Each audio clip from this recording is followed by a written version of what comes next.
4 సంవత్సరాల క్రితం జరిగినటువంటి యాక్సిడెంట్ లో ఖమ్మం జిల్లా కోర్టు ప్రధాన న్యాయమూర్తి సంచలనమైనటువంటి తీర్పు వెలువరించారు. ఓ ఫైర్ ఇంజిన్ డ్రైవర్ చేసిన తప్పుకు ఆ శాఖకు భారీ జరిమానా విధించారు. ఈ తీర్పు బాధిత కుటుంబానికి ఆనందం కలిగించగా అగ్నిమాపక శాఖకు తలనొప్పిగా మారింది. ఇంతకీ ఈ కేసులో ఏం జరిగింది? పూర్తి వివరాలు తెలుసుకోవాలంటే ఈ స్టోరీ చూడాల్సిందే.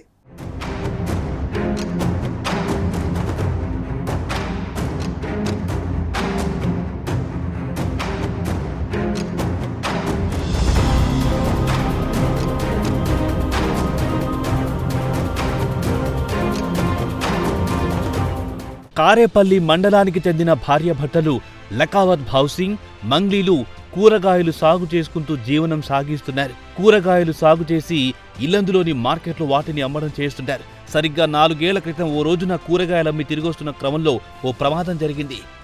ఇల్లందు గోవింద్ సెంటర్ వద్ద రాంగ్ రూట్లో వచ్చి ఫైర్ ఇంజిన్ ఢీకొనడంతో మంగ్లీ అక్కడికక్కడే మృతి చెందింది. ఈ కేసు కోర్టు వరకు వెళ్లింది. బాధిత మహిళ కుటుంబానికి 30 లక్షల రూపాయల నష్టపరిహారం చెల్లించాలని కోర్టు తీర్పు వెలువరించింది.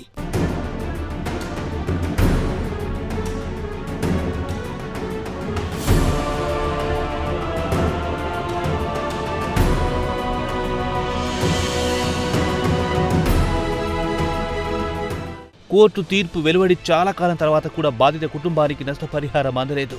కోర్టు తీర్పును అగ్నిమాపక శాఖ పట్టించుకోలేదు. తమ వద్ద అంత డబ్బు లేదని చెబుతూ కాలయాపన చేస్తూ వచ్చింది. ఆ తర్వాత హైకోర్టును ఆశ్రయించింది. ఈ కేసు పూర్వాపరాలను పరిశీలించిన హైకోర్టు జిల్లా కోర్టు తీర్పును సమర్థించింది. జిల్లా కోర్టు ఆదేశాలను లెక్క చేయకపోవడంతో హైకోర్టు ఆగ్రహం వ్యక్తం చేసింది. అగ్నిమాపక శాఖ కార్యాలయంలో ఉన్న ఓ బస్సు, డీసీఎం లారీతో పాటు కంప్యూటర్లు, బీరువాలను జప్తు చేసింది. నెల రోజుల్లో బాధితులకు డబ్బు చెల్లించకపోతే జప్తు చేసిన వాహనాలను వేలం వేస్తామని హైకోర్టు హెచ్చరించింది.